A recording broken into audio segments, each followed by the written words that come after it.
Assalamualaikum warahmatullahi wabarakatuh.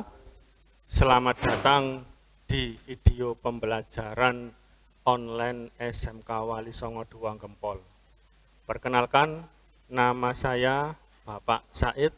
Di sini saya akan mengajar mata pelajaran simulasi dan komunikasi digital. Sebelum kita mulai, marilah kita berdoa. Berdoa dimulai. Selesai.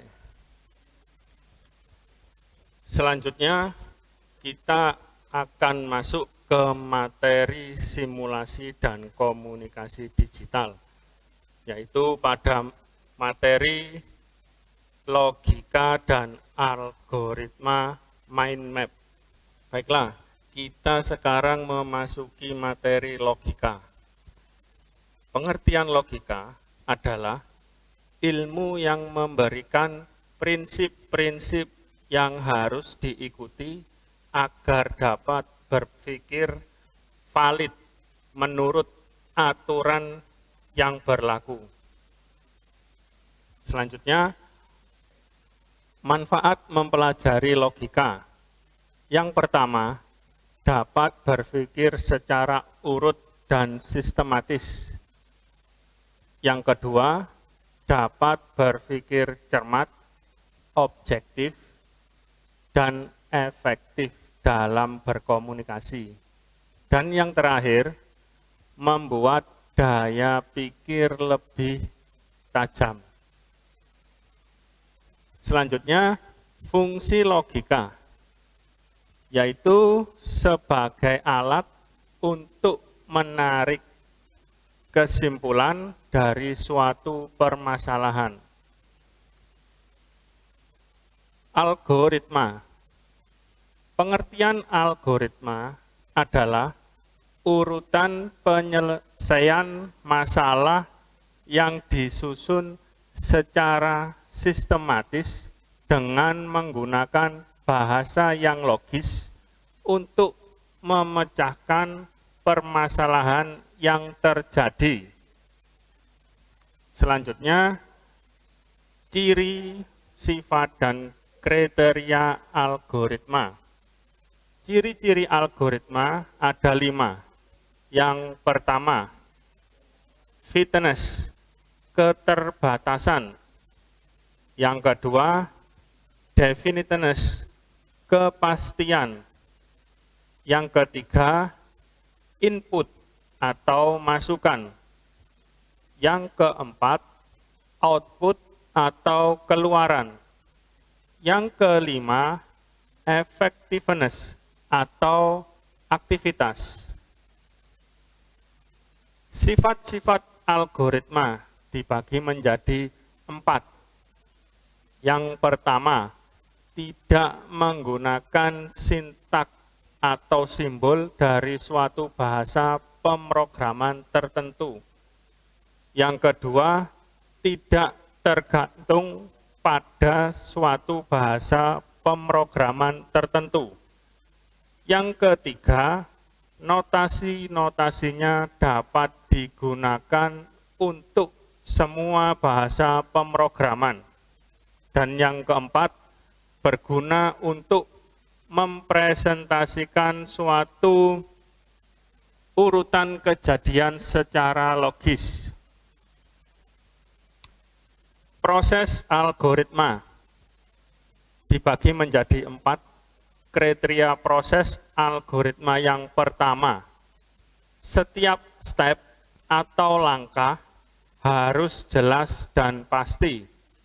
Yang kedua, diperbolehkan tanpa ada input, tapi minimal harus ada satu output. Yang ketiga, harus ada stopping kriteria. Dan yang keempat, harus berurutan pemecahan masalah secara logis. Teknik penulisan algoritma ada 3.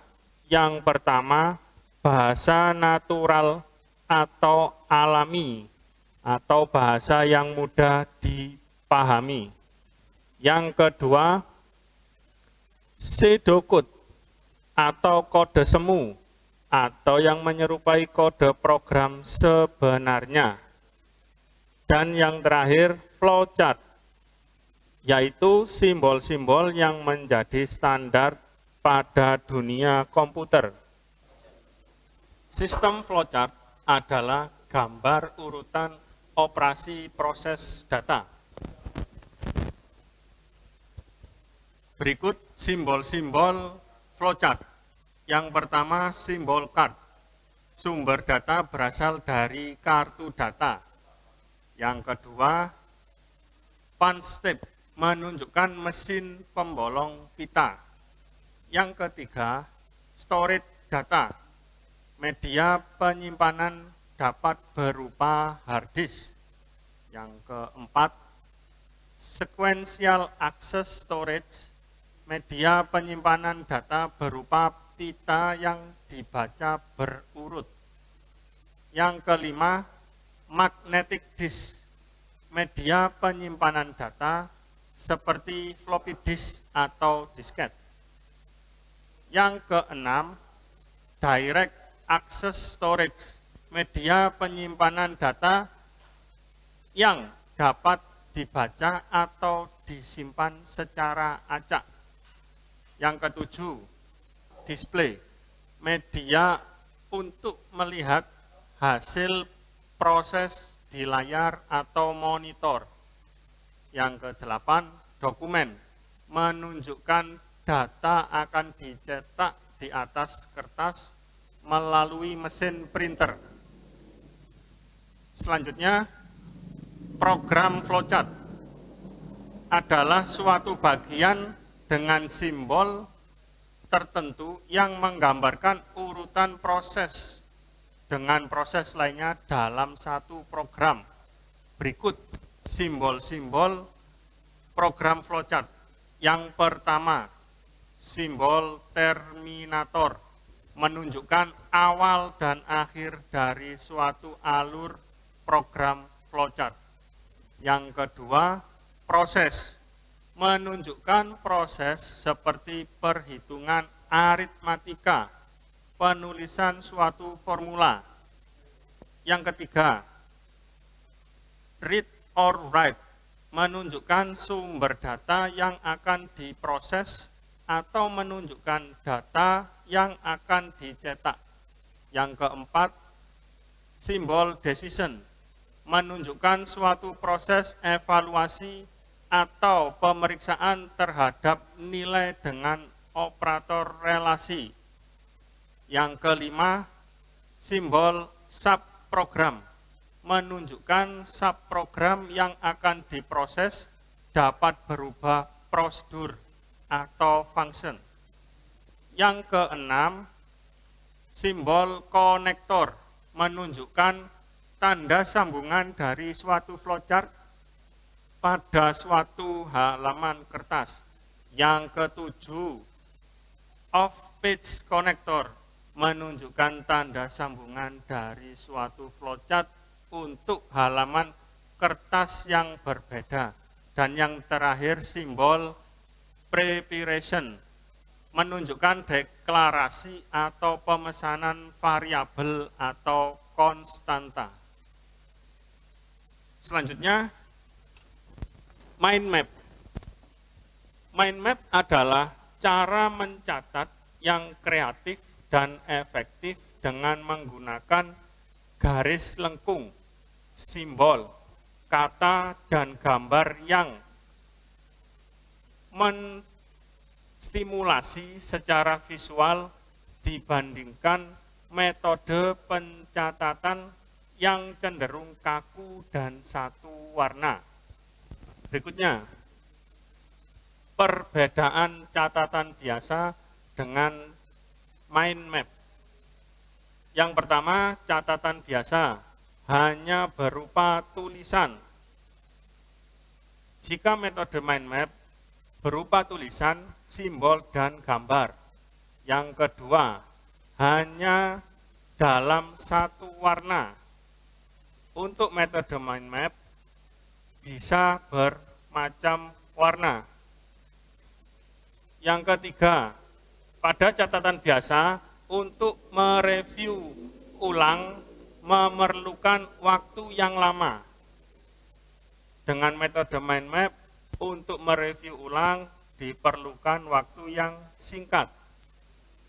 Yang keempat, pada catatan biasa waktu yang diperlukan untuk belajar lebih lama. Pada metode mind map, waktu yang diperlukan untuk belajar lebih cepat dan efektif. Dan yang terakhir, pada catatan biasa berbentuk statis, sedangkan pada metode mind map membuat individu lebih kreatif. Fungsi mind map. Yang pertama, memberi pandangan menyeluruh pada pokok masalah atau area yang luas. Yang kedua, merencanakan rute atau pilihan untuk mengetahui kemana kita pergi dan di mana kita berada. Yang ketiga, mengumpulkan sejumlah data di satu tempat. Yang keempat, membuat inovasi baru yang lebih kreatif.